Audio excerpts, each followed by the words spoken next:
আজকে আমি আপনাকে একটা গল্প বলবো। সম্ভবত আপনারা এটা শুনেছেন। একবার এক চাষি, তার একটা গাধা ছিল।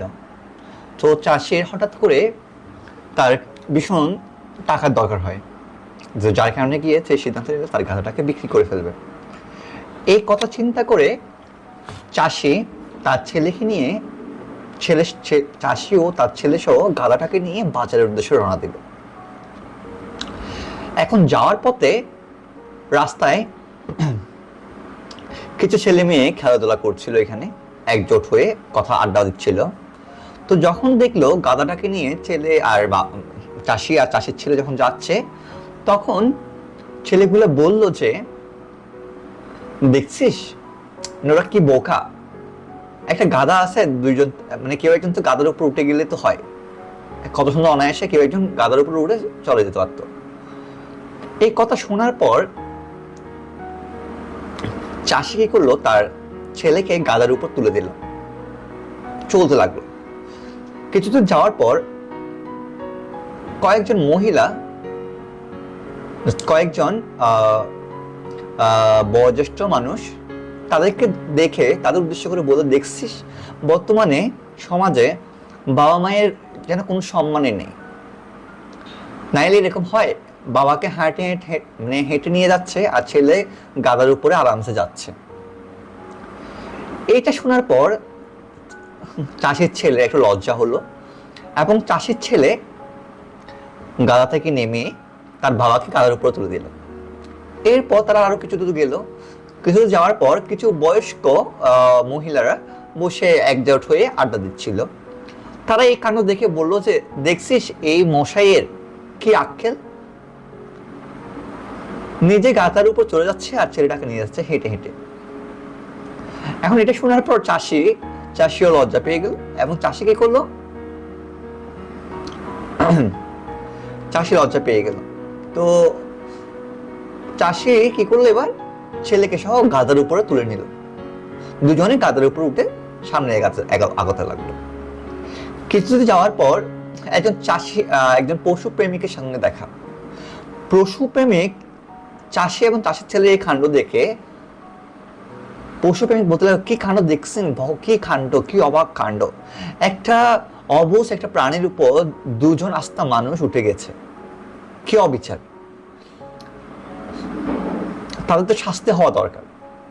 এই কথা শাস্তি স্বরূপ এই গাধাটাকে কাঁধে নিয়ে যাওয়া উচিত। এই কথা শোনার পর চাষি কি করলো, চাষি আর চাষির ছেলে নেমে একটা লাঠি জোগাড় করে এই লাঠিটার মধ্যে গাধাটাকে বেঁধে কাঁধে ঝুলিয়ে নিয়ে যাওয়া শুরু করছে।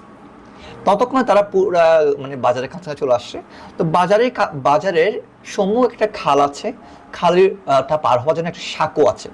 যখনই তারা গাধাকে নিয়ে সাঁকোর মধ্যে উঠলো, তখনই বাজারে কিছু লোক তাদেরকে দেখে হট্টগোল করা শুরু করলো, হাসাহাসি করা শুরু করলো। এই যে হট্টগোল হট্টগোলগুলো দেখে ওই গাধাটি মানে ভড়কে গেল এবং ভড়কে সে ছোটাছুটি শুরু করলো। আর এই ছোটাছুটি করতে গিয়ে এই খাদের উপর থেকে নিচে পড়ে গাধাটা মারা গেল। এরপরে চাষিটি বুঝতে পারলো, আসলে মানুষের কথা মূল্য দিতে গিয়ে কখন যে তার মূল যে উদ্দেশ্যটা নষ্ট হয়ে গিয়েছে সেটা সে বুঝতে পারেনি। আসলে এটা একটা রূপকথে এই গল্পটি ব্যবহার করা হয়েছে।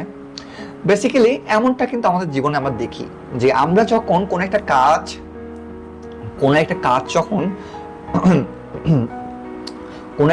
যখন করি বা কোনো একটা কাজ করার কথা যখন আমরা ভাবি, তখনই দেখা যায় আমরা আসলে এরকমই ভুলভাল কাজগুলো করে থাকি।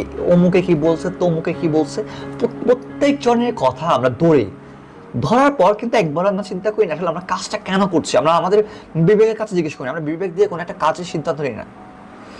ওই কারণে গিয়ে আমরা প্রতিনিয়ত টকে যাই, আমাদের মূল উদ্দেশ্য থেকে আমরা সরে যাই। ওই জন্য আমার স্যার বলতো যে, নিজের বুদ্ধিতে অন্যের বুদ্ধিতে ডেকুন, নিজের বুদ্ধিতে ঠাকুর। এই যে একটা কথা বলছে যে, কোনো একটা কাজ করার পূর্বে আপনি নিজে বিবেচনা করবেন কাজটা কেন করতেছেন, এই কাজ করার উদ্দেশ্যটা কি। যখনই আপনি উদ্দেশ্য ঠিক করে ফেলবেন এবং কাজটা শুরু করবেন, তখন আর অন্য কারো কথা শোনার দরকার নাই। কারণ আপনি যাত্রার পথে, আপনার জীবনের যাত্রার পথে আপনাকে অনেকজন অনেক কিছু বলবে। আপনার প্রত্যেকটা কাজ, আপনি যে কাজে করেন না কেন, এই কাজের বিপরীতে আপনাকে কেউ না কেউ একটা না একটা কমেন্টস করবে।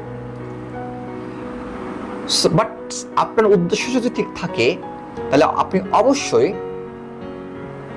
বাধাগ্রস্ত না হয়ে সামনে এগিয়ে যাবেন। অন্য কারো প্ররোচনায়, অন্য কোনো কারো কথায় আপনি আপনার প্ল্যানটা, আপনার পরিকল্পনা আপনি পরিবর্তন করবেন না। এই হচ্ছে বিষয়। আমি অনেকজনকে দেখেছি আমার জীবনে, আমার লাইফে আমি দেখেছি অনেকজনকে, যারা আমি এই যে গল্পটা বললাম না, এটা তো একটা রূপক গল্প ছিল, কিন্তু বাস্তবে অনেক মানুষের জীবনে এটা হয়। কোন একটা সে সিদ্ধান্ত নিল সেই কাজটা করবে,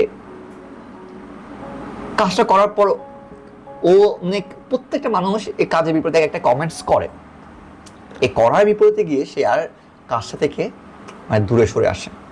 সো আমি এই দিক দিয়ে বলবো যে আপনারা যখন কোনো একটা কাজ শুরু করবেন, আমাদের উচিত হচ্ছে কোনো একটা কাজ করার সময় আগে ভালো করে ভাবা যে কাজটা কেন করতেছি। কাজটা এই যে ভাবার পর যদি আপনি কাজটা শুরু করে দেন, তাহলে আপনি কাজটি নদে নিমগ্ন থাকবেন। অন্য কারো পড়াশোনায়, অন্য কারো কথায় আপনি কাজটা বন্ধ করবেন না। এ হচ্ছে জীবন। আর হ্যাঁ, অবশ্যই এটার মধ্যে ব্যতিক্রম ধর্মী আছে। মনে করে আপনি ভাববেন বলতে এরকম কোনো একটা কাজ করতেছেন, এই কাজের সাথে রিলেটেড যারা রয়েছে তাদের সাথে আপনি ডিসকাশন করবেন, আপনার উদ্দেশ্যটা বলবেন, আপনার এমটা কি, লক্ষ্যটা কি, কেন কাজটা করতে চাচ্ছেন। যখন এসব কিছু আপনার কাছে ক্লিয়ার হয়ে যাবে, দেন আপনি কাজ শুরু করবেন। এরপর আপনি আর কারো কথা শোনার দরকার নেই। আপনি যে কাজটা করতে চাচ্ছেন সে কাজের সাথে যদি অন্য কারো যদি মিল না থাকে, তাইলে আমার মনে হয় তাদের কথা আপনার না শোনাই ভালো। Thank you.